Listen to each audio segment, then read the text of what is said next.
For the Second World War Research Group North America. I'm pretty excited. We're going to have a great day, lots of wonderful speakers and fantastic engagement and conversation about the talks. I just want to point out my colleague Richard Dams, who has helped me co-organize this, and is, we can say thank you for lunch when that time comes, because it's on Richard. I'm Catherine Barbier. Most of y'all know who I am. And so I'd like to welcome y'all tonight to hot and humid Mississippi, but we are luckily in the air conditioning, so it should be a nice, pleasant day all around. We have, as you know from your programs, 4 sessions today, 3 formal panels, and then 1 session with graduate students, where we hope to have just an open forum conversation with exchange of ideas at that point. So we'll be ready to kick off in about 5 minutes, or we can start early. It doesn't matter to me. Gives us more time for conversation. Richard is going to, since most of y'all don't know our graduate students who are going to be chairing sessions, Richard's going to introduce our first chair to our first panel, and then we'll get started. Thanks. Good morning, everyone. First of all, I think we need to make sure we thank our sponsors for helping us to put this together and bring you all together. It's going to be a very exciting conference. And at the back of the program, it lists all the people who have helped to make this work. Second World War Research Group North America, Department of History, Mississippi State University, Mississippi State University Meridian Campus, the National World War II Museum in New Orleans, and the Society for Military History. So thank you to all of our sponsors for helping us to put this together, and especially thank you to Catherine, who really did all the hard work and brought the speakers together, coordinated everything that is going to go on today and then into tomorrow. So to introduce or to chair our first panel, we have one of our graduate students here. Matthew Himel is currently a PhD candidate at Mississippi State University. He's an editorial assistant for environmental history, the Journal of the Society for Environmental History and Forest History Society. His dissertation examines the development of the village of Pinehurst Golf Resort in the North Carolina Sandhills in the late 19th century through the 1970s, and had a good conversation about that last night. He earned his master's degree in history from East Tennessee State University and his bachelor's degree in history from the University of North Georgia. So, Matthew, you want to take it away? Thank you.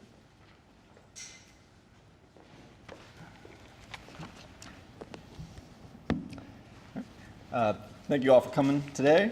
We have 2 distinguished professors with distinguished military careers. The first paper we're going to hear from will be from Dr. Conrad Crane. He's currently Chief of Historical Services for the Army Heritage and Education Center at Carlisle Barracks. But for the previous 10 years, he was director of the U.S. Army Military History Institute. Before accepting that position, Dr. Crane served as the Strategic Studies Institute at the U.S. Army College from September of 2000, January 2003, where he held the General Douglas MacArthur Chair of Research. He also held the General Hoyt S. Vanderberg Chair of Aerospace Studies at the War College. He joined SSI after his retirement from active military service, 26-year military career that concluded with 9 years as professor of history at the U.S. Military Academy.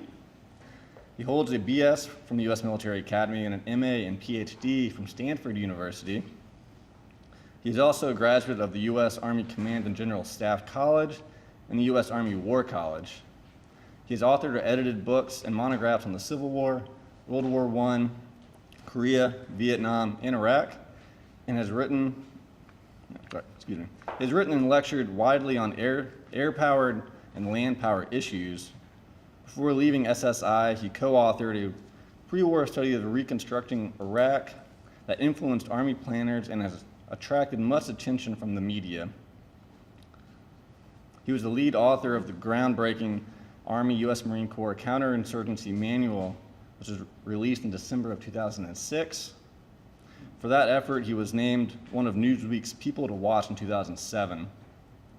In November of 2007, he visited Iraq at General Petraeus' request to evaluate the new doctrine in action. In November of 2008, he was named the International Archivist of the Year by the Scone Foundation. In 2016, he published 2 books, one for the Naval Institute Press about the creation and application of American counterinsurgency doctrine. It's entitled Cassandra and Oz, Counterinsurgency and Future War. And the other book was published by the University Press of Kansas, on American strategic bombing in World War II. In that same year, he was awarded the Society for Military History's Samuel Eliot Morrison Prize for his lifetime contributions to the field of military history. Our second panelist today is Dr. Ben Jones. He's currently Dean of Arts and Sciences and Associate Professor of History at Dakota State University in Madison, South Dakota. Prior to his current position, he served in the Department of History at the U.S. Air Force Academy as part of his 23-year military career. As an Air Force officer, he served as a logistician in a variety of overseas units, as a strategic planner at U.S. Transportation Command, and as a strategic advisor at HQ International Security Assistance Force in Kabul, Afghanistan. He holds a PhD in modern European history from the University of Kansas. In 2016, his work, Eisenhower's Guerrillas, the Jedburghs, the Marquis, and the Liberation of France, was published by Oxford University Press. Without further ado. Thank you. Okay, can I get mine up? There they are. So the question is, how did an Army guy get involved with air power? Got to understand, I'm an air defense artillery officer, which means we shoot airplanes down, so it's kind of like know your enemy kind of things.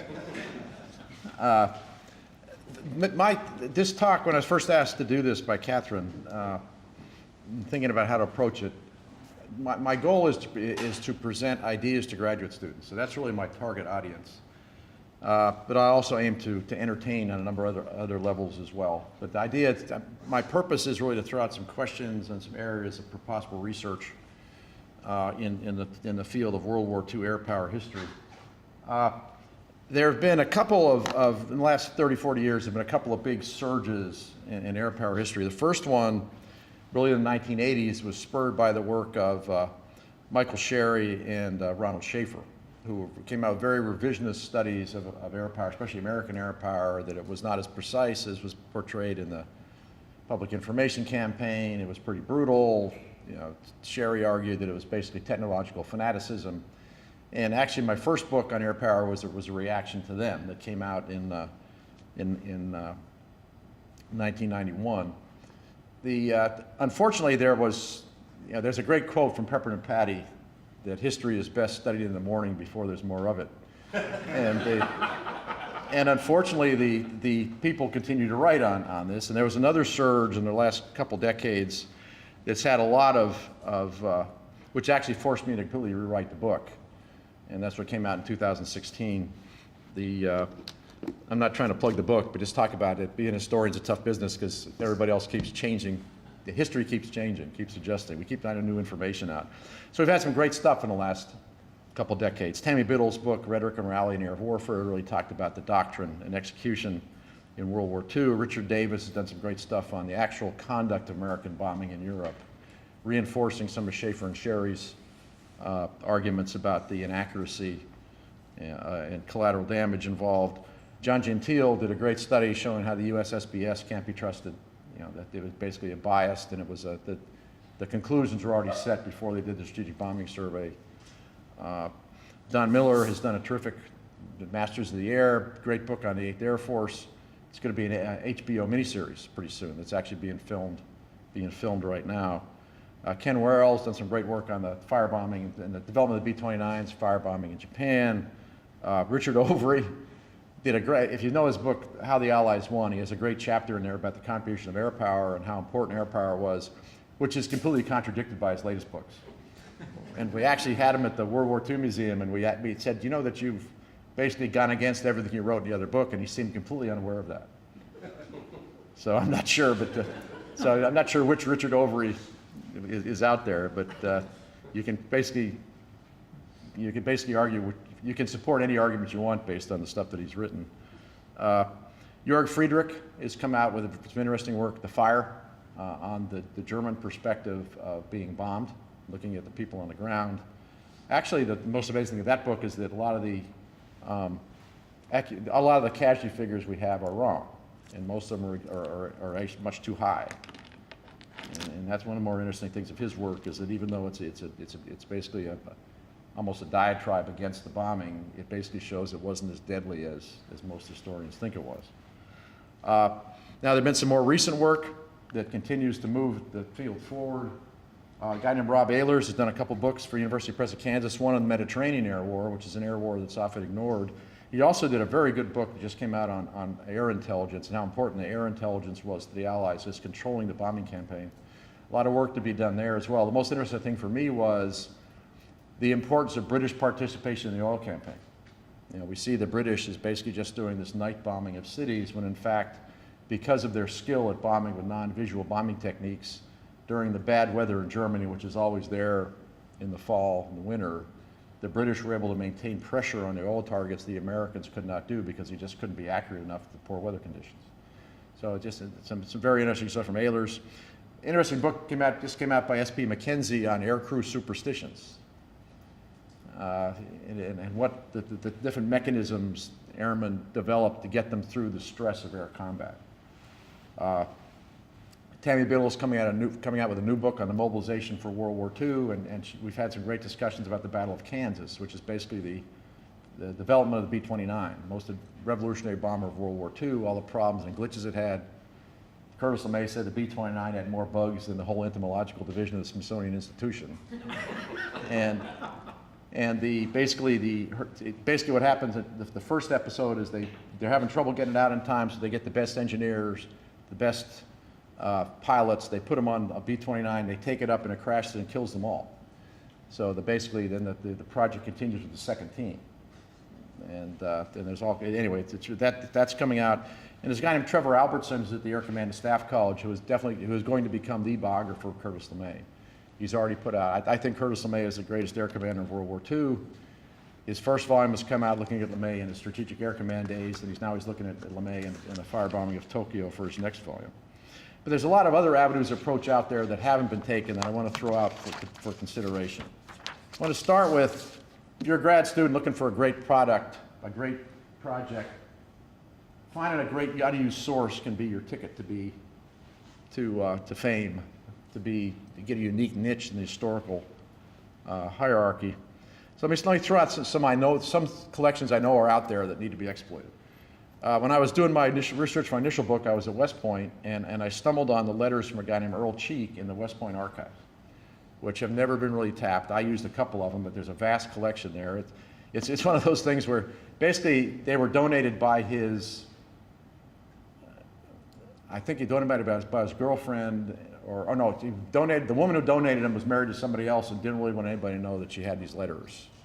So she gave them to the West Point Archive. And Cheek was just one of these guys who was in all the key raids of World War II. He's one of the early pioneers in non-visual bombing. He is the lead bombardier for the big February 1945 raid on Berlin, the famous thunderclap raid on Berlin.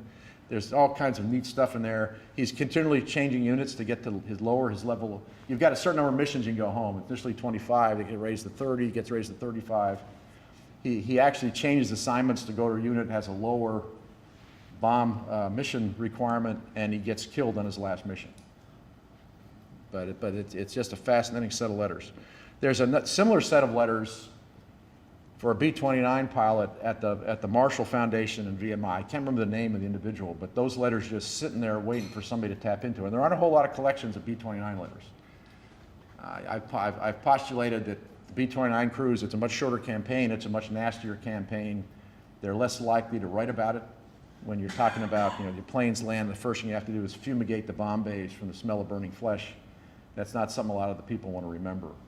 But these are a set of very good letters at the Marshall Foundation.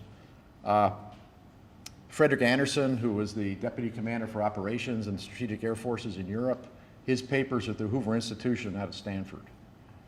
And when I was out there doing graduate work, I got a lot of them declassified. It's great stuff. It is a day-by-day packet of letters on the whole Operation Strategic Bombing Campaign in Europe. It's a fantastic resource. It's just waiting for somebody to really tap and go into all of that. And there's also at the Air Force Research Institute of Maxwell Air Force Base, they developed this Thor database where they've gone in, they've analyzed every strategic bombing operation in Europe in World War, American in World War II, and the other wars as well. And they've got in the database planes that went, the type of ordnance, the target, the results, and they've got this map that actually portrays where all the raids were and the accumulated number of bombs on different targets. It's really a fascinating database. It looks at the development of the overall air strategy in Europe, at least in World War II. And again, those are sources that have not been tapped enough, and they're just waiting for some grad student, some historian to get into to write a great and important book. Now, some issues that we need to look at. This is actually a picture of a B-29 over Budapest from the 15th Air Force that's had its nose shot off by flak. To me, the 15th Air Force is the Rodney Dangerfield of World War II. I mean, everybody knows about the 8th Air Force and how good that was. I think the 15th Air Force was a better Air Force, but they don't have the publicity. They don't have a Don Miller writing a paean to their capabilities. They flew out of Italy, less glamorous place, took heavier casualties than the 8th Air Force, were more accurate bombing than the 8th Air Force, mostly flying B-24s instead of B-17s. Again, I think that's a field of study that for some grad student to really analyze closely, compare the operation of those two air forces. Look at the certain targets. One thing that struck me from the Thor database was Vienna. How many bombs are dropped on Vienna in Austria?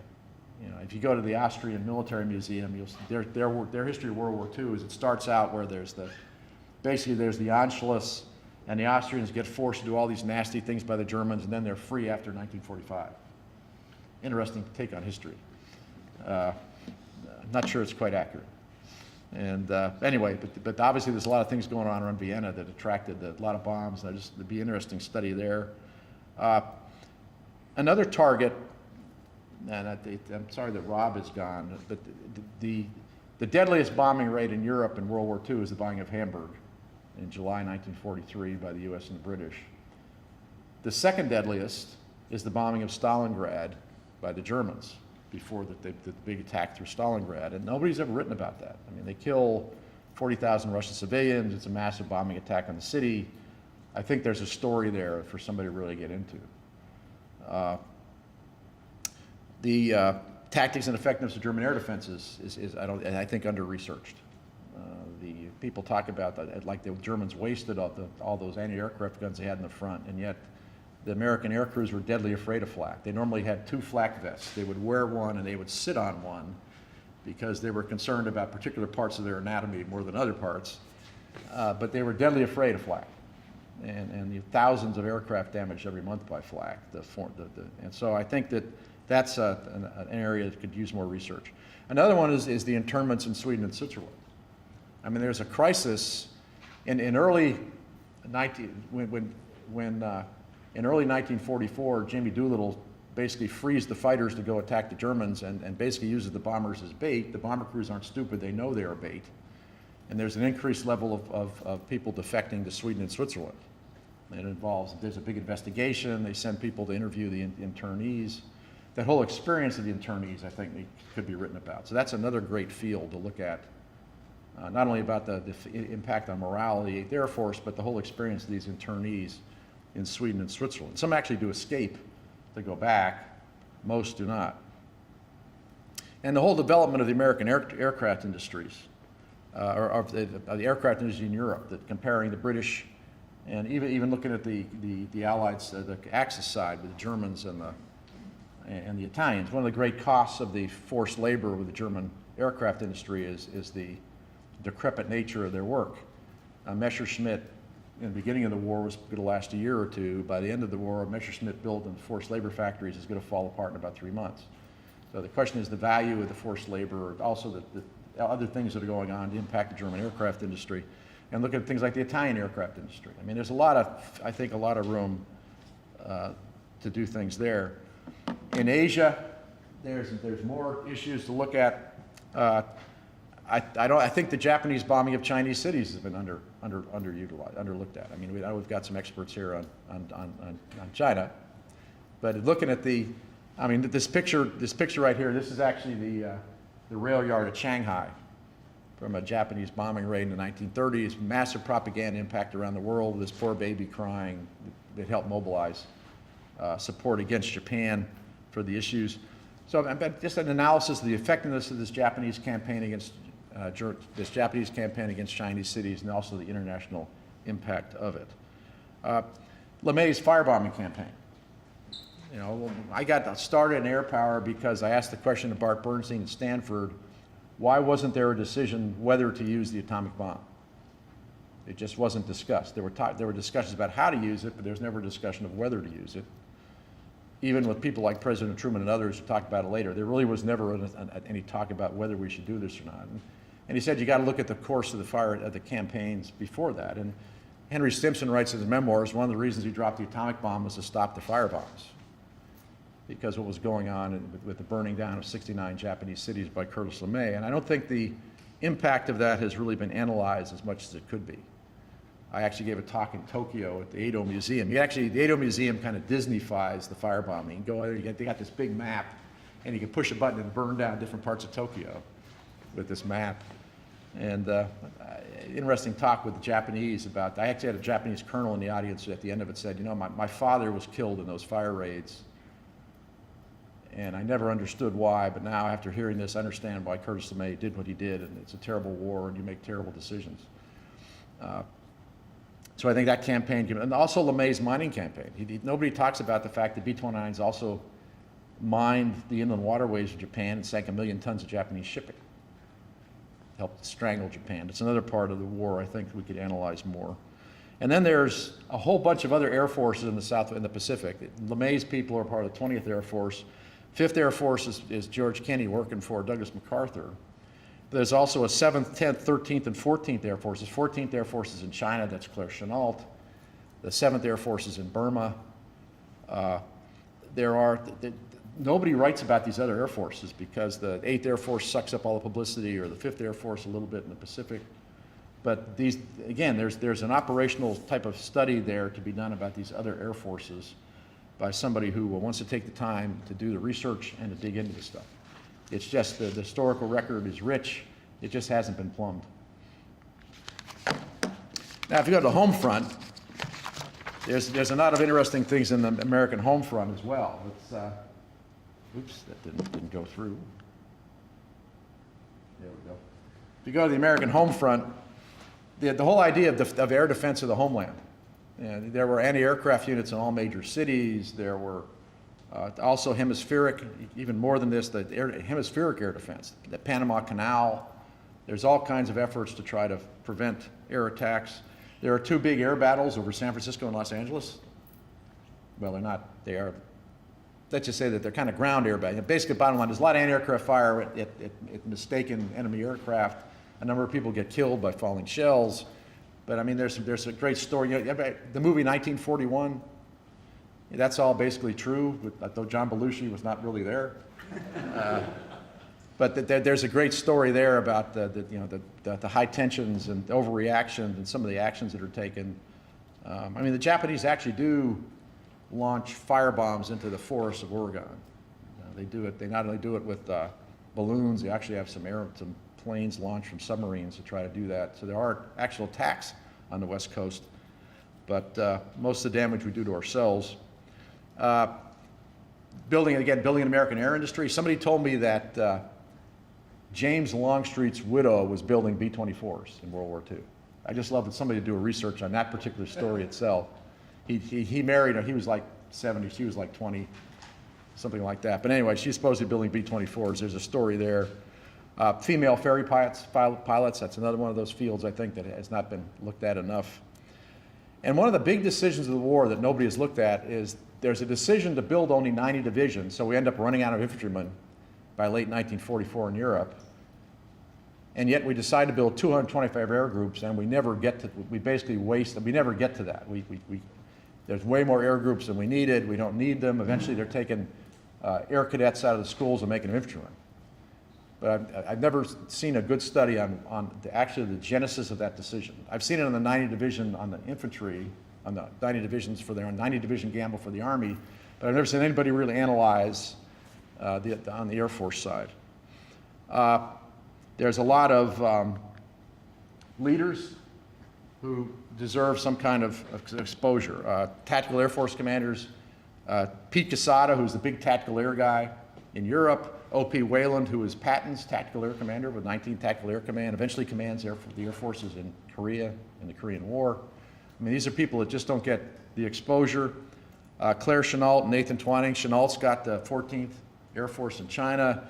Twining's got the 15th Air Force in Mediterranean. Nobody's talked much about them. Staff officers, Larry Cooter, Lars Norstead, Haywood Hansel, Frederick Anderson. These are important people and the important decision makers in the air hierarchy that are kind of behind the scenes. Take some digging. There actually is just a biography just came out on Cooter, but the individual, Cooter's papers are at the Air Force Academy Library. Yeah. And all the individual did was look at his letters and never looked at anything else. So he wrote a great history of Cooter's letters to his wife, but he didn't go to National Archives or other places to find out all the other things that Cooter did. So I think there's a great story to be told there if they want to really stretch it. And even Lee Mallory and Sir Arthur Tedder at Supreme Headquarters Allied Expeditionary Forces have a big role in D-Day air operations, big role in Europe, and nobody's really written good biographies of them or good analysis of their role. I mean, they're very key in setting up the transportation campaign that really helps bring down German industry, just even more so perhaps than the oil campaign the Americans are running that Karl Spaatz wants to run. But then again, they're ignored figures. Then you get to the technological innovation, which is another great field to get into. Comparison of different bomber types. B-17, I mean, I've talked to the airmen. The B-17 guys love the B-17. The B-24 guys love the B-24. It seems like it's one of those things nobody really wants to get in the middle of, but somebody really ought to. You know, I think the B-17 was a better bomber, but I think that to be good enough. The B-24 is the most, there are more B-24s built than any other bomber. So I think that would be an area of analysis. Also look at the Lancaster, the main British bomber, which is, I think it was a piece of crap myself, but there's no Brits in the audience. I don't want to hurt any great feelings, but there are. I mean, you had to actually completely, after it flew 40 hours, you had to rebuild the aircraft. That's not a real efficient model to me. And no co-pilots, which meant that the stress on the single pilot in a Lancaster was immense. But again, I think there's a comparison there because the Brits swear by it. It was a main bomber in the RAF Bomber Command campaign. I think it deserves analysis as well. Look at the different model changes. The B-17 goes through a whole bunch of evolutions, the B, the C, the D, the E, the F, the G during the war, what drives those. Looking at different fighter developments.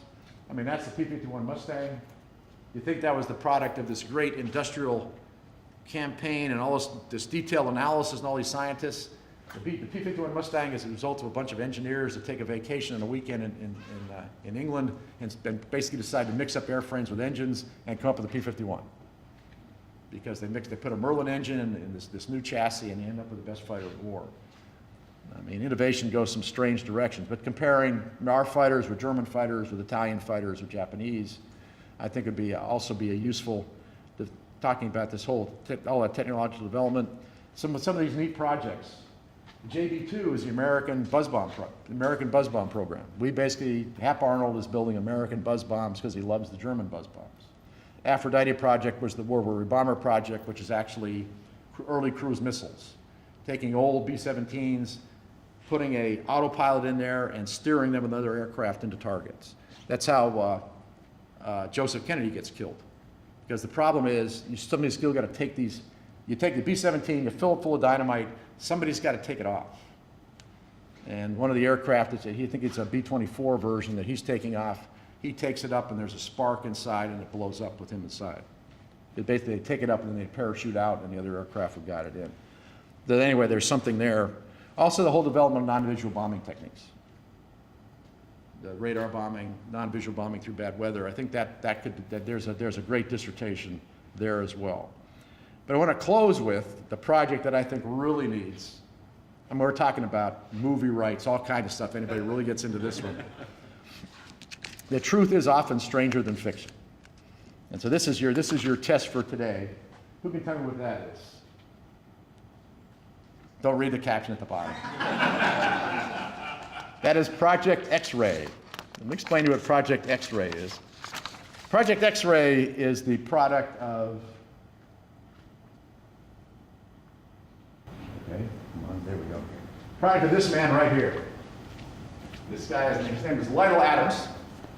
He is a dentist from Western Pennsylvania who, right after Pearl Harbor, writes a letter to the National Defense Research Council and says, I have an idea how to beat the Japanese. We know the Japanese cities are vulnerable to fire. We know that they're intensely superstitious. So I think if we can train bats to drop firebombs on Japanese cities, we can crack the Japanese empire. The letter gets to the NDRC, they look at it, they kind of look at it aghast. They say, my God, how can anybody think of this? They basically file it away. Well, Adams was also a Democratic political operative in Western Pennsylvania. He knew Eleanor Roosevelt. So he writes a letter to Eleanor Roosevelt, said, that's a great idea for this project. And her husband writes a note to the NDRC and to Roosevelt's staff, and this is literally what the note says. This man is not a nut. Please support whatever he wants to do. So Adams takes this letter, and that becomes his get out of jail free card, do anything he wants. So the first thing he does is he grabs his Buick, and he starts driving around Southwest United States, picking up people in biology programs at different schools in the Southwest who have just been drafted. So he grabs these people and says, you're now working for me, puts them in his Jeep, and he's looking for Mexican free-tailed bats. Okay, so we've got, basically he goes to Texas. They hear all the Mexican free-tailed bats are in Texas. They're actually doing tests in Washington, try to find which bats carry the best. Initially, they get a bunch of these Mexican free-tailed bats, they set them up, and it's a disaster. They can't carry anything. And of course, these are a bunch of scientists. And they bring in this female biologist. He says, you know, the problem here is these are all pregnant female bats. No wonder they can't carry anything. Then they get some male bats, and they figure out that they can carry a small 18-gram bomb. I'll get to that in a second. In the meantime, they show up, they get to a place called Plano, Texas, and they go into a bar there, or a restaurant. And they say, we're looking for bats. And they say, oh, you want the bat shit, man? Where can we find them? And he turns, and in the restaurant, everybody is lined up against the side of the walls, and there's one guy in the middle of the table by himself. That's the bat guano man. And they get out there, and they can tell why as they get closer to him. Everybody else is out there. And he says, yeah, I can show you bats. And he takes them out in these caves near Plano, Texas, and they find the world's largest colonies of Mexican free-tailed bats. So now they got plenty of bats for the exercise. And then they get this guy on the right, Louis Fieser. He is the father of napalm. Fieser is the guy who has developed napalm, and he basically is the guy who develops an 18-gram napalm bomb to be carried by a bat. The other part about this is these guys never really kind of got drafted, so Adams says, I got to make you guys military, so what do you want to be? So they pick services and they pick ranks, and he gets his typewriter, good to have typewriters there, and he types up orders on his typewriter, and he points these guys to what they wanted. The one guy, Fletcher, he wanted to be a Marine corporal, so he makes a Marine corporal. One guy makes a first sergeant, but he creates ranks and services for these guys on his typewriter. So they look somewhat official. Then the next problem is, okay, you got to make these bats, you got to put the bombs on them. How do you deliver them to the target? Well, in order to get the bats quiescent enough to put the bombs on them, they find out you got to make them hibernate, which means you got to freeze them. So if you freeze the bats, you can put the bombs on them. So they freeze the bats, they get up in a bomber, and they start dropping these frozen bats out of bombers, and what do? They're smashing all over California because they don't thaw out. They just kind of fall. So they got to figure out some way they can freeze them, put the bombs on them, and let them thaw. So they developed this bat bomb. Basically, it's like an egg carton, and you get the little hibernating bats, and you hand load them in the egg carton, and then you take the egg carton out, and it basically it's under a parachute. So what happens is you drop it, and the parachute pops, and the egg cartons lay down, and then the bats kind of sun themselves on the way down, and eventually that they thaw out, and then they fly away, and they find a place to roost where they'll set fires. This is an example of some of the test runs. They find out that one load of bat bombs is 11 times more efficient than a load of B-29 incendiaries. They set a lot of fires. And basically, it's going along in 1944, and they're testing at a place called Carlsbad Auxiliary Army Airfield in New Mexico. And so Hap Arnold looking for publicity, so he sends a camera crew out there. I want to get pictures of this particular project. So first thing he does, he sends a guy out to get pictures of the bats. And this guy, Jack Kaufer, wrote a memoir of this called Bat Bomb. He takes the guy out to the cave, and they go down into this cave with 5 million bats. And of course, it's dark. The guy's got a camera. He says, I need more light. So he has this giant Klieg light. So what happens, you think, when you turn on a giant bright light in the middle of 5 million hibernating, sleeping bats? Oh, you can imagine what happened. So basically, Kaufer says he hit the ground. 5 million bats woke up at once, flew out of the cave. He never saw the cameraman again. So they decided to get other pictures of the bats in operation. So what happens, they go back to the airfield. They bring bats out of the hibernating van where they've been frozen. Feeser says, let's put some bombs on them to get the pictures. So they sew the bombs on the bats.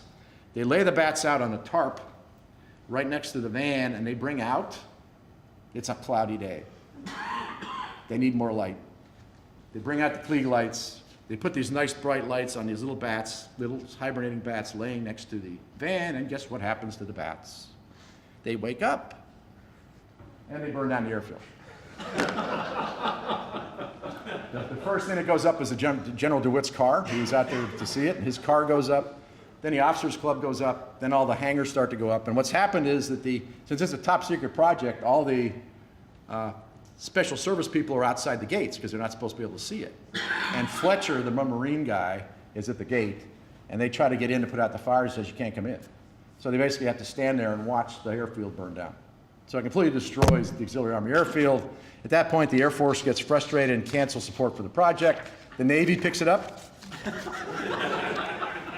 sends a Marine colonel out. The Marine colonel shows up and says, let me see your orders. And Adams goes into his briefcase and brings out these hand-typed orders. The Marine colonel goes apoplectic, goes back to Washington, gets all the orders approved. So they all everything became official. They got what they wanted. The project continues until late 1944 when all the money gets diverted to this thing called the Manhattan Project. And the project ends. So we'll never really know whether Project X-Ray could have won the war in World War II or not. But again, that just shows another one of those avenues that's out there for a grad student that really wants to pursue it. And again, like I said, there's movie rights in this one. Thank you.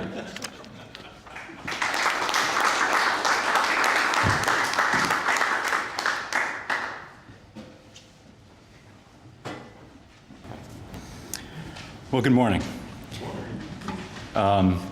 I first began to get interested in this gentleman just by happenstance in looking at World War II Jedburghs. And I came across this, and also my background is having served in a special operations unit in Britain, where it was drilled into our heads that even within the NATO alliance, a foreign officer could never command U.S. special operations.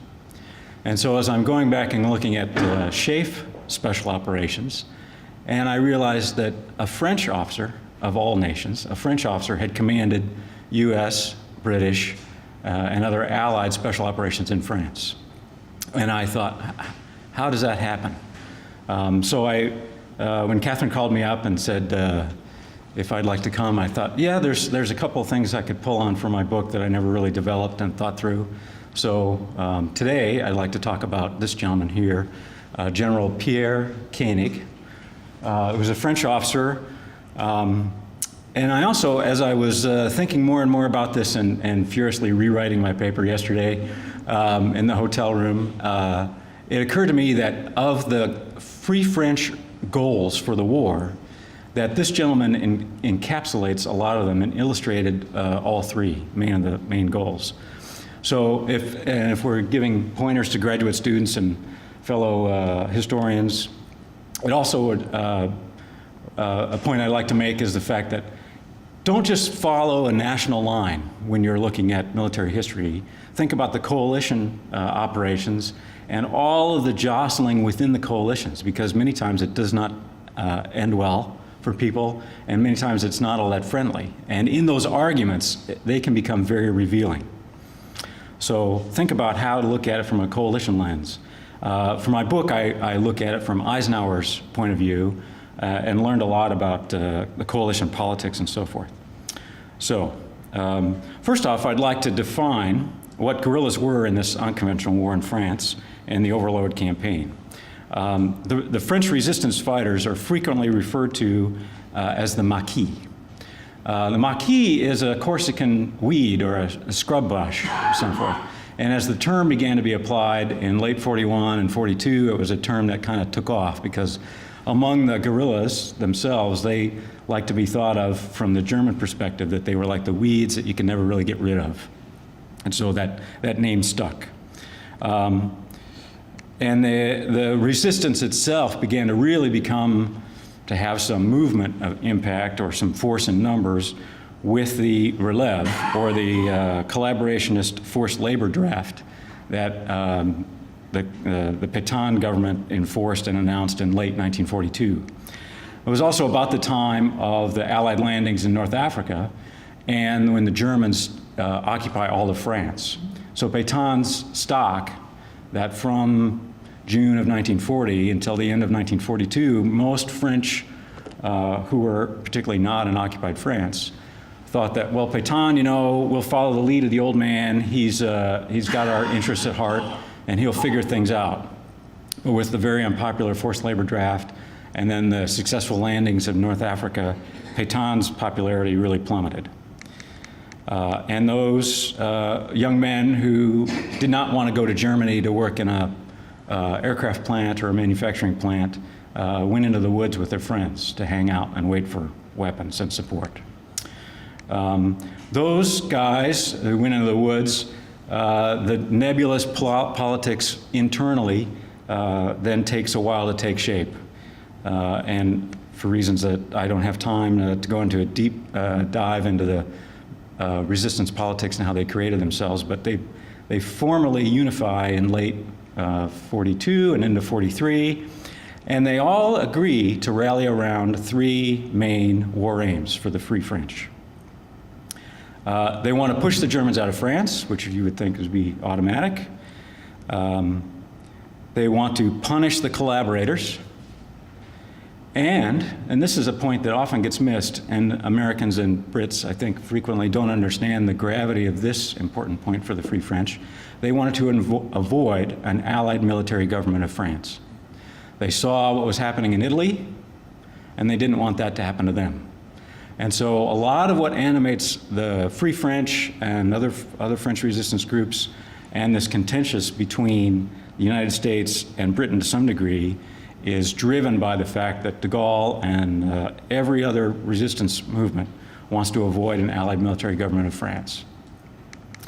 And thus, when I was looking at Koenig and applying those aims onto what he did, it just occurred to me that he becomes a really great kind of personal example of the embodiment of that task of kicking the Germans out of France, avoiding an allied military government, and punishing the collaborators. And that the guerrillas that the French have, the Maquis, are really becoming quite a force. I don't know how many times when I speak to somebody who's not a historian or many historians, and they say, well, what you working on? And I say, oh, I'm doing stuff on the French resistance, and I hear there was a French resistance? Yes, there was, and the politics in that is very revealing, and they did actually exist and accomplish many things. And this gentleman here was the primary leader. The Allies, though, have their own guerrillas, their own guerrilla forces, largely modeled upon an idea thought of by the British Special Operations Executive, and then facilitated and advanced somewhat by the American Office of Strategic Services. These two nations cooperated and created this idea called the Jedburgh teams, a three-man team to liaise with the Maquis groups inside France, or to go into Holland, Belgium, Denmark, Germany, Austria if needed. They mostly operated in France. By the time the war was over in late 44, there were 93 Jedburgh teams that had deployed into France. The idea is largely crafted by the staff and led by this gentleman here. Many of you may have heard of Major General Colin Gubbins. He's an interesting fellow in the history of guerrilla warfare, and he becomes the force behind the SOE in Britain and really pushes this idea of the Jedburgh concept. The timing of when these teams deployed to France in support of Operation Overlord, though, became a source of real dispute, bitter disagreement within the Jedburgh veterans, because they all felt, and the many that I spoke to after the war felt that they deployed too late to be effective. And a lot of that blame has fallen on General Koenig. Who was Koenig? Well, as the Second World War began, he's a major, and he played a role, if you'll recall, the French sent a contingent up to support Norway during the opening rounds of the Second World War.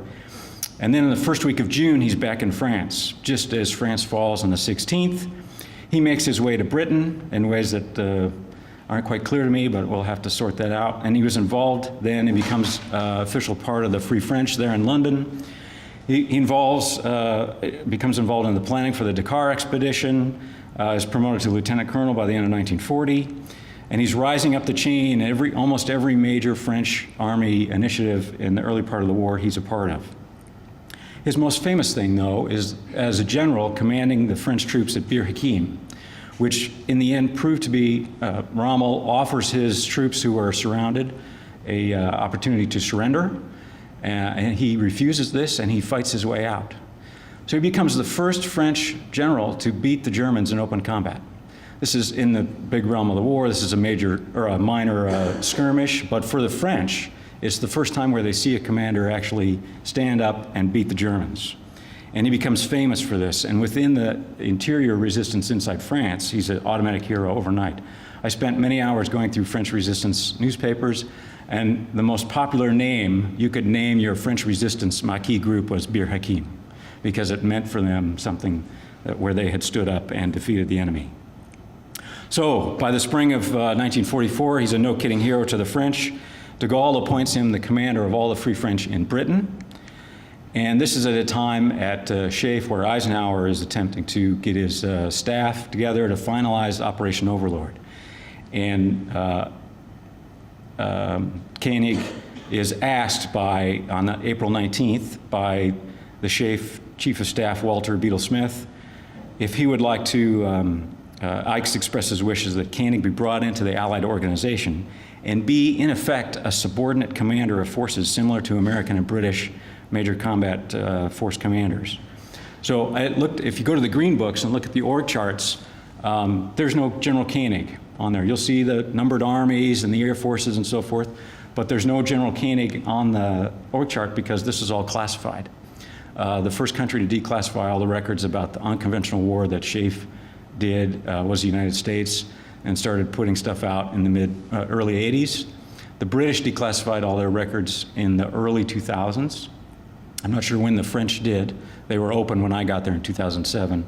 They had a kind of a rolling opening with their resistance diaries and so forth, which I found, the French invent the word bureaucrat. I was astonished at how much stuff was available among the resistance groups, because they were highly encouraged to list all the names of their members. And so in the summer of '44, there's just tons of rosters that one could look through to determine, how many people were in the resistance and when and so forth. That might be an advance for somebody with real strong French skills to go through that. But one thing that he can bring him into his headquarters, but he can't share the plans with him. This is a little problematic. The arguments that are fierce between de Gaulle and Roosevelt and Churchill make it so that the United States does not recognize the Free French as the will of France.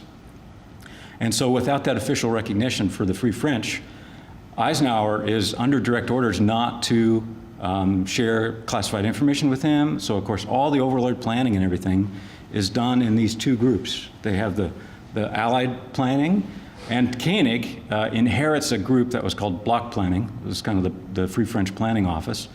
And block planning, if you look through all of their stuff, it's tremendous wealth of plans and details. They plan on how to hit the railroads. They plan on how to hit the communication lines. They plan on how to hit the command and control centers for the German army in France. They planned all this stuff, which was great, but of course they didn't know which beach was going to be hit. So they figured out I think the top 6 variations of which beaches could be invaded, and they reoriented every plan according to which beach was going to be hit.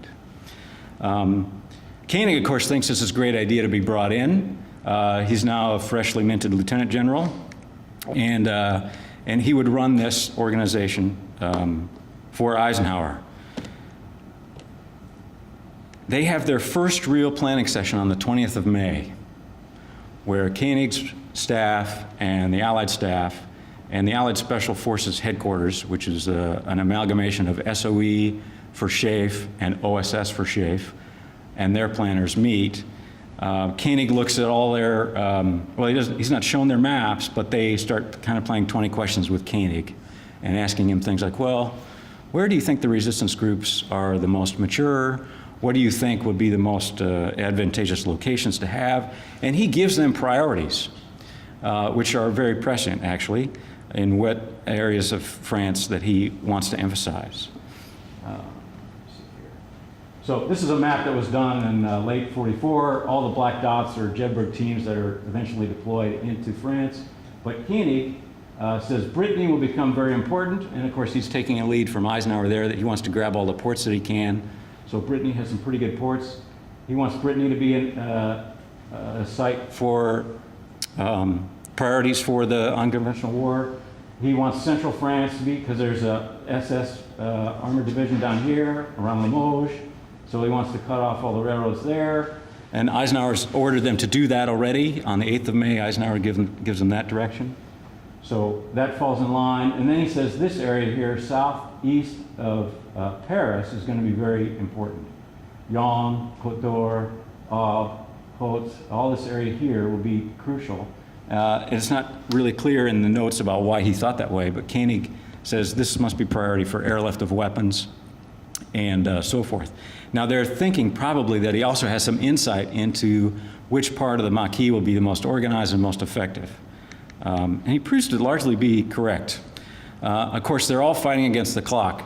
An example of this is, the Gestapo, they have a reputation because they're very good at what they do. And they're constantly arresting Free French leaders or underground leaders. On the 1st of May, there's a regular army general who's caught up in a sting, and he's arrested and taken to Paris, and then he leaves Paris just before Paris falls, about the 15th of August. He survives the war, but he doesn't write much. I wish that guy would have written a book. But constantly, the leadership is being arrested and taken, either shot or taken into Germany. So that means that the interior resistance has to constantly regenerate themselves. And when a lot of those teams are going in, they never know if the guy they were told would meet would actually be there when they get there. And often it's not. Often the picture is not what they thought it would be. But involving Koenig at this point has other repercussions. First, there's a large confusion in the staff, because if you have a large staff planning organization and then all of a sudden you have a new boss, anybody who's ever had a new boss that's been going down one path and now you have another boss who's going about other paths, sees that this could be some churn. And you're doing that while you're beginning to go into active combat. So Koenig has a lot on his plate to do, as does the staff. Secondly, the French themselves. Many of the Free French officers had been in London. This is their time to either get in the game, right? So they start to kind of maneuver out. I don't want to be in the staff job anymore. I want to get on the parachute list and go on this operation with my buddies. So there's a lot of people, there's a bit of a brain drain that leaves the staff planning of the Free French staff to wind up going on missions, or they get rerouted down to North Africa to serve down there. On the 31st of May, Beadle Smith reinforces to Koenig that those dropped with the role of making contact with the resistance group should be under your command. And the reason why is because Roosevelt still has this lock on Eisenhower not to deal with de Gaulle. And so that's the real holdup in a lot of this, why the teams went in late and so forth. Gubbins had trained these Jedburgh teams to be liaison commanders, but as Koenig begins to take the reins and to think about this, Koenig is thinking very much that they need to be command elements because there's a French officer on every team. So there's no longer a problem of, a Maquis group talking to an American officer, taking orders from the American officer. There's to be a French, at least a lieutenant on every team. So from the French perspective, de Gaulle and Koenig both like the Jedburgh ideas. They do not like SOE teams operating unilaterally inside France. When de Gaulle finds out about this in early 41, he blows his top, but he can't do anything about it. And so this is their way. This is Koenig and de Gaulle see this as a way to, hey, we can assert national authority within this coalition framework over our Maquis, over our guerrillas. And so it's a great opportunity for them, but they have slightly different war aims. Still, Ike is not able to make this official. And of course, the great unknown in all of this is how active and effective is the Maquis going to be? They've parachuted in tons of weapons, tons and tons of ammunition. They've got radio links with these guys, code words and so forth. The French have parachuted into every region in France. They've divvied up France into regions. There's about 16 of them. And they've sent in what they call a regional military delegate. They just pasted the lieutenant colonel rank on him, if he didn't have it already, and they school him up in the clandestine warfare, and with the British help, or sometimes American help, parachuted him in. Often many of them land in late 43 or early 44, and they are organizing these networks for when the invasion happens. And they're doing so at the behest of the Free French. But nobody really kind of fully understands, okay, so when this really starts, what is the Maquis going to do? The British and many of the Americans don't have a lot of faith that they're ever going to amount to much. And so they don't plan anything dependent upon their actions pulling things off. And the mindset that the Jedburghs are in, it's pretty clear when the Jedburghs go in that they are going to kind of incite and push and prod to get the Maquis to do something. When the Jedburghs arrive in early June, the first couple of teams are in on D-Day, then there's a few filter in later because of weather and so forth. The thing they realize very quickly is, we don't have to tell these guys to fight. They are really ready to go, and all we need to do is direct them. But there's an order that Koenig then has to put to them. On the 6th, 7th, and 8th of June, Eisenhower and the SHAEF staff is amazed at how much activity the Maquis is pulling off. And they're afraid, okay, we took 6 months, sometimes longer, to parachute them all this ammunition, and they're going to blow it off in a couple of days. They're not going to be there when we need them. So Eisenhower tells Koenig, tell them to chill, tell them to knock it off. So he sends them an order through all of these regional military delegates that they have to lower the temperature and wait until directed. And that the DMRs, these regional military delegates, the Jedburgh teams and other allied, inter-allied command elements will come in and direct them on when their targets will be and the timing of this. So it's all going to, in a perfect military plan, kind of flow out based on the need. Meanwhile, they're trying to gin up orders and so forth to send more weapons to them. Okay. As D-Day begins, this is the organization chart, and this is the original. It is declassified, I promise.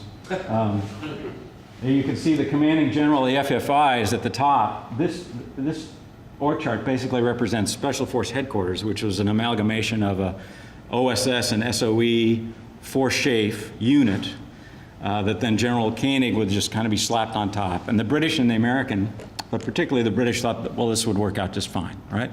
We might need some more French staff officers to help out with some things, but we already have an organization, it's running, and the tremendous complexity that involved is, and I appreciated this immediately, having been a logistics officer at a special ops group in Britain in the 1990s, we had a 96-hour planning cycle.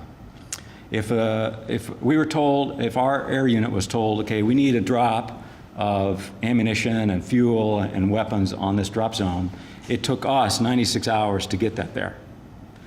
When I was going through the air records in World War II, they had a 96-hour planning cycle. And I thought, wow, 40 years and nothing's changed.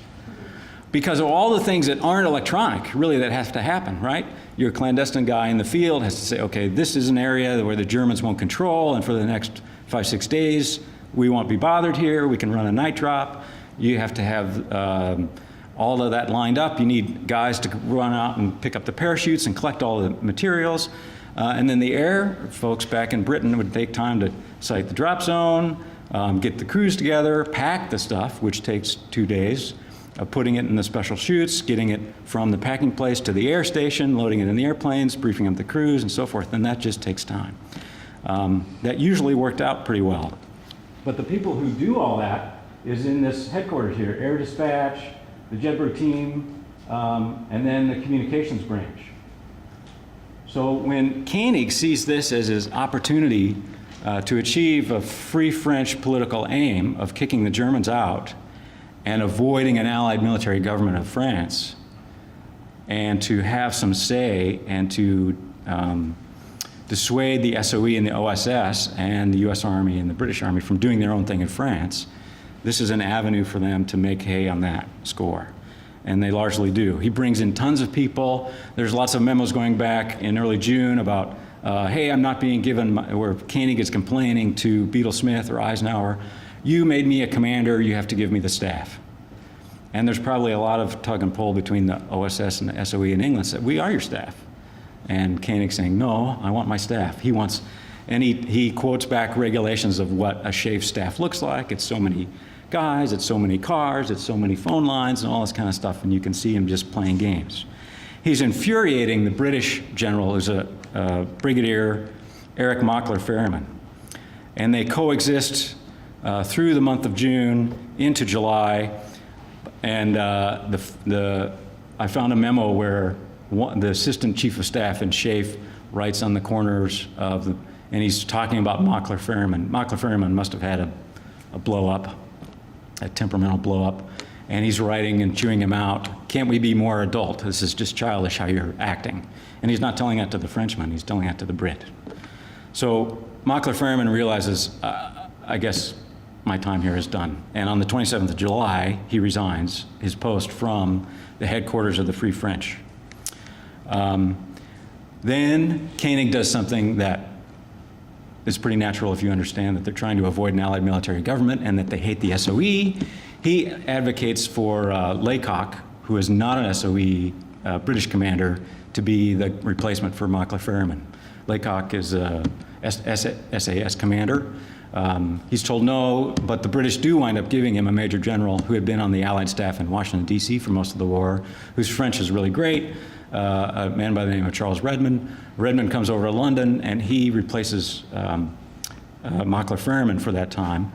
I think Koenig thought he was great because he wasn't SOE.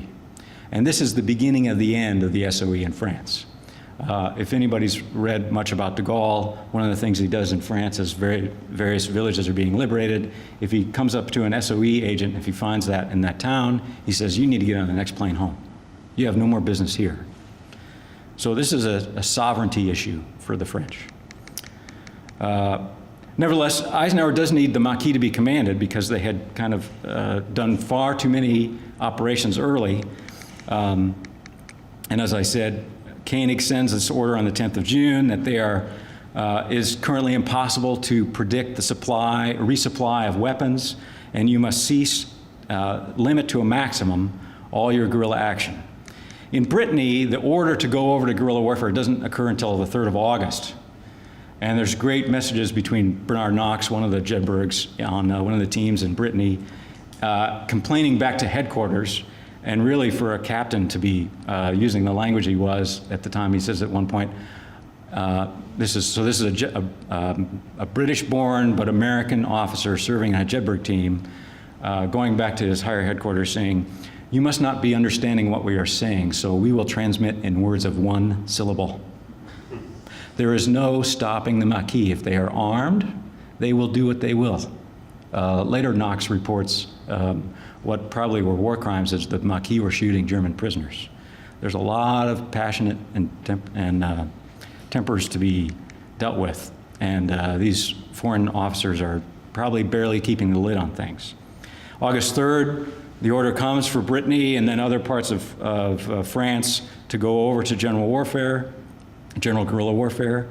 The biggest thing, though, is the southern landings and how that changes the dynamics in France. When Hitler responds to the southern landings by ordering the German troops currently not engaged in active combat against the Allies to just leave, then the Maquis just roll into villages where the Germans have left and say, okay, we're a liberated town. But the Allied, or the Special Forces headquarters, inability to actually execute operations was noticed from men in the field one of the British lieutenant colonels writes in his after-action reports, "What went wrong at the end of June?" Because he can tell that the airdrops dropped off, they went to the wrong places, everything about the organization that had been going along fairly well really drops off. This is General Koenig here visiting the Carpetbaggers, which was a American squadron of B-24s that had been doing anti-submarine stuff. They converted their mission over in late '43 to do special operations support, and he went up there to pin medals on a lot of the American airmen. This gentleman just to his left, that's Colonel Joe Haskell. His daughter lives in Manhattan, and I caught up with her through the West Point. What's the number, your column number? Yeah, so West Point numbers every graduate. So I had a friend who knew that. I contacted the West Point Alumni Association because Haskell was a graduate of West Point. I found his daughter, I contacted her, and in her New York apartment was all the top secret stuff that he kept. I had seen some of it on microfiche, but of course that's black and white. She had the original color maps. And I'm in her apartment in New York, and I'm freaking out. And she looks at me and says, "So is this important?" "Yeah, this is really cool. This is really cool." Joe Haskell, I think, after the war, does some clandestine stuff with the CIA. This gentleman next to him is Whitney Shepardson, who helps found the Council on Foreign Relations in New York. They're OSS London commanders, and then these gentlemen. But this point here is that Koenig sees the OSS units that are dropping weapons as something highly valuable, so he went up to give them medals. He also, Koenig had the insight that that area southeast of Paris was a key point.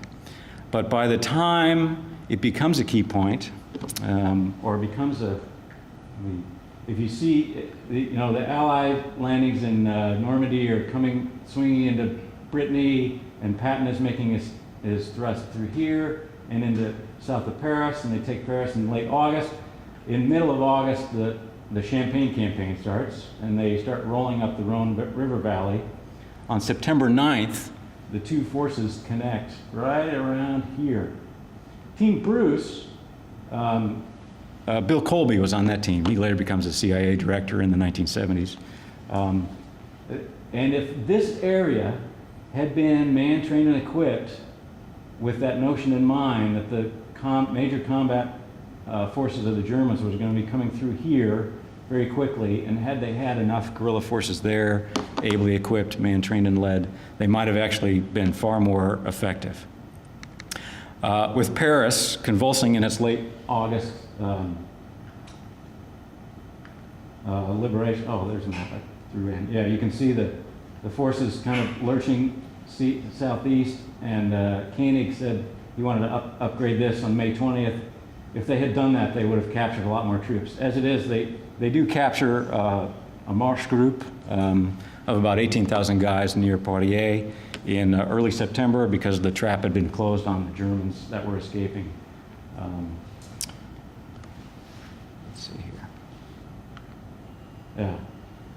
This is General Koenig there standing next to Eisenhower as they're celebrating the liberation of Paris. I think Eisenhower is smiling so greatly because he doesn't have to be the military governor of France. He can give that over. In fact, Koenig then adds another job to his portfolio. He's now the military governor of Paris. And this becomes something that's revealing for him also and when you think about the war aim of punishing the collaborators, in April of '45, and I remember the news reports, Koenig is the guy who slaps the cuffs on Pétain. General Koenig is the guy who drives up to the border guard and meets General Pétain as Philippe Pétain comes back to surrender himself to the now new government of France. And Koenig and Pétain have never met. Koenig was a soldier in the First World War.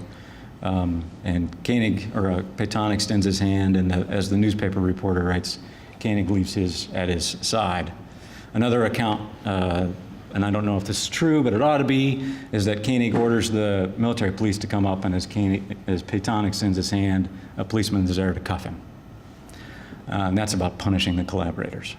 So Koenig is a great kind of illustration, a personal illustration of one man who helps eject the Germans from France, helps avoid an Allied military government, and helps to punish the collaborators. So when you're thinking about the Free French and their war aims, I think Koenig is kind of an insightful way to sum that up. So, thank you.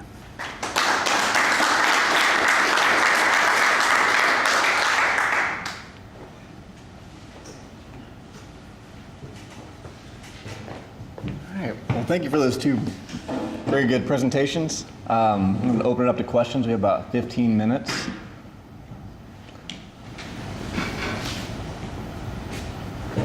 Yes. So, Con, I'd like to direct this to you, because I'm not an Airpower expert, and I'm not tasked with writing a check for dealing with strategic Airpower. But I just attended a dissertation defense of a student at North Texas who was looking at unity of command with Airpower in Europe in 43 into 44. Is there a similar study dealing with the Pacific? And no, there's not. And it'd be a great place to do it because there's so many air forces scattered around. And everybody's got their own. I mean, Kenny is MacArthur's private airman. He's not really linked to anybody else. I mean, when LeMay is doing fire raids, Kenny on his own decides to do his own fire raids at Kyushu and just starts doing them on his own. I mean, LeMay is kind of his own guy. Eventually they'll send Spots over to take charge of LeMay, and they're going to bring the 8th Air Force over, and Spots at the end is trying to consolidate a lot of these different air forces. They never does grab a lot of the 7th, the 10th, the 13th, 14th. I mean, Chennault's another empire on his own in China. So I think it's it'd be a lot, it's a lot more complex than the problems in Europe. But there's another good dissertation there. I have a very basic question. Since you mentioned Stalingrad, is there anything decent on the bombing of Leningrad? No, the guy that Red Phoenix is the I forget the name of the author. There are some books about the Air Force where they try to get into that peripherally, but it's just not written up much. I mean, the Stalingrad stuff I found is footnotes in some of David Glance's work and but nobody's really looked much at they talk some about the tactical air in the Eastern Front, knocking at Stormovix, knocking out German tanks and that stuff, but there's not much examination whatsoever of German air operations or bombing of cities. I mean, it's obviously part of the terrible siege up in Leningrad. No, there's nothing good out there. You might find some peripheral stuff in some of the books on the 900 days, some of the books on there's Leningrad. some stuff in there, but nothing beyond. It's nothing systematic. It's completely ignored. It's just missed. That part of the air war is just nobody writes about it. Yes, that wasn't just me. Thank you. You must be popular right now. You mentioned the strategic bombing surveys, and my impression is there seems to be a lot of debate whether it was effective. What's your read of the literature and the analysis? I guess it also depends on when you were looking at it too. I mean, it's almost like the ovary game where you can, one day you can argue it's all great, the next day you argue that's all worthless. John Gentile wrote a book on the survey and really looked at the way that, the problem is for instance, the Navy looks at the Pacific and they come out saying that the naval air is what was a big difference. And you could tell what's going to come out of different committees by who's in charge of it. I mean, the deck is stacked. It's set up to show the Air Force is great independent and all the great things they did, and the British stuff gets very downplayed, whereas in reality, the more and more evidence is the British city bombing campaign did have a major impact on German industry that perhaps is not appreciated even up to this day. The best chapter though I've seen on the effectiveness of the air war in Europe is Overy's chapter and how the Allies won. It's a very good chapter. I mean, there is no D-Day without destruction of Luftwaffe. The main thing that the American air campaign accomplishes in Europe is destroying Luftwaffe. And that happens really between February and May of 1944. The deadliest job in World War II is not, you always hear that being a German submariner is the deadliest job in World War II. It's not. The deadliest job in World War II is being a German fighter pilot. German fighter pilots, 90% dead. I mean, there's no 25 mission limit for a German fighter pilot. You fly till you're dead. And by the time of the D-Day invasion, the average experience level of German pilots in the Western Front is something like 14 days, because they're just all been killed off. So that's the big thing. But you wouldn't have won, the war would, I mean, I do Airpower classes all over, at both the Air War College and Army War College, and the Americans haven't been, we've had air superiority since 1943. That's the way we always plan to fight. We're used to it. I mean, one of the big concerns right now is the fact we have some possible enemies out there that actually have real air defenses and actually prevent that. But we would not have, it's a combined effort. We don't have the result of World War II that we did without air superiority and the contributions of airmen. It's not the contribution they wanted. It's not the war-winning strategic bombing they It's wanted. not a knockout punch on the industry, but it took out the Luftwaffe, which allowed ground forces. Right, and that's the biggest thing. By the end of the war, the German economy is moribund because of the oil campaign and the transportation campaign. The troops can't move, they've got no fuel, they can't get supplies. But it's not enough to end the war by itself, which is what they were hoping for.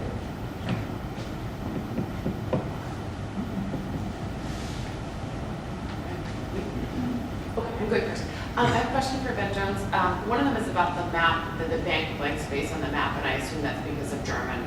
There's a blank space on the map just below Normandy, and I assume that's because of German concentrations. But so that's just a detailed question. The question I have for you is actually about Koenig and about who he is. I assume he's an Alsatian, and I wanted to know a bit about his politics, right? Who is this guy? We know a bit about his relationship to de Gaulle, and that's part of it, but as someone who's more interested in continental Europe, I'm thinking, what is his relationship to Germany? What is his position in France? What are his politics? There's very little written about him, even in French. The comments, he's born in Caen. His dad is Alsatian, watchmaker, I think, some type of craftsman. And that's about it. He spent some time between the war in occupation duty in Rhineland. And he winds up back doing that as a four-star then when the French get a zone of occupation. And the American, General Clay, has to deal with General Koenig, and they're constantly back and forth because they see the French as being very, the Americans just want to go home, and the French just want to stick it to the Germans, and so Koenig is manifesting that need, and all the equipment and so forth, whatever survived in Germany, they want to haul off back to France, and General Clay and Eisenhower were really frustrated with him. That's about all I know of his politics. He was in the French Foreign Legion between the war. He commanded some legionnaires. His mistress, who was the only female legionnaire, wrote a book, or co-authored a book about her experiences. Her name is Wendy Travers. Wendy Travers is her name. He pins a medal on her in the 50s, but from 1943 until that time he pins a medal on her, they hadn't seen each other. So he's a married man and wants to keep it private, right? So, but her book does reveal some of the things about him. She just talks about how tenacious he was. He was all combat all the time, but he does understand the notion of having been in the Foreign Legion, working in Marrakesh in the 30s and so forth. He understands counterinsurgency and insurgency, I think. And of course, the school of thought within the French army is Leoté, and they're reading all those guys, I imagine. So I mentioned Steve. You had a question? Are you following up on that question? Yes, it's a quick follow-up. Did I understand it correctly that he is involved in the occupation of the Rhineland in the 30s, yeah. Or after World War I, yeah. So the one after Yeah, yeah he stays in the... after 21. After 21, right. Sorry, 21. Yeah. So how does that influence his thinking about counterinsurgency? Yeah. Well, he probably doesn't want to do this again.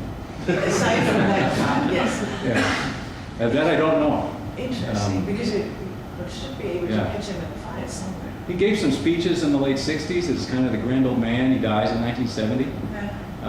And of course, all this stuff with the Unconventional war that he led is still classified now. So people remember him as the governor of Paris Yeah. and for Bir Hakeem. And he plays that up. I came across a magazine article where the Jewish community in Paris was giving a big party for him in the late 60s. The ambassador from Israel sponsored it. I don't know if he would often give the Germans that he would speak to after the war a hard time for the Holocaust, and he seemed to have a heart for that, so I don't know if he's got Jewish ancestry or... Does he speak? I think there's- Does he speak Yeah. German? Or is there I don't know that either. I think there's a Jewish unit. There's a Jewish unit at Bir Hakeim, I think. There's something at Bir Hakeim, I think, there's Okay. a unit, a Jewish unit at Bir Hakeim. Okay. Well, maybe he's just got his buddies. Yeah. I've Conrad, I mean, I was amazed at the sheer number of unanswered questions that you outlined there. I thought that's enough to keep us going 100 years, or at least to keep 100 plus minutes going. And part of what we're about here today is trying to build communities to try and answer these questions, right? So I was wondering, these are fundamental questions, not tangential or marginalized histories. How can we create the momentum or the spaces for students to answer? Now, a lot of it is getting to the sources. Again, a key to good dissertation is finding a good source. I mean, I made my first book, I happened to stumble on the Anderson papers when I was out at Stanford, which just gave me a real leg up on the data. And I just get the word out. I think that the rejuvenation of the World War, this new group for World War II research. I mean, I was involved with the World War II Studies Association a few years ago, and the hope of that organization would do some of that, and that organization died about 2007. So I think the organization has a lot of getting the word out, presentations at conferences, getting people interested in the military. We were always trying to fan more interest in military history. And we just got to kind of get the word out. Part of it though is, where are the jobs? You want to be able to get students to get some expertise that's going to help them get a job somewhere. And there's a lot of military historian jobs out there. But it's I think, again, we just have to find a forum, and hopefully this World War II research group will be able to do it, get the word out to people so they're aware of it. I mean, a lot of this stuff I throw it up. I mean, these sources are just untapped, some of them. People don't know. A lot of these characters people don't know. Part of the problem is there's so many great ideas and so little time.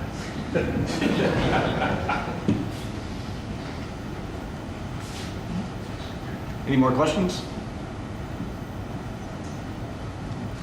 Well, please help me thank our presenters.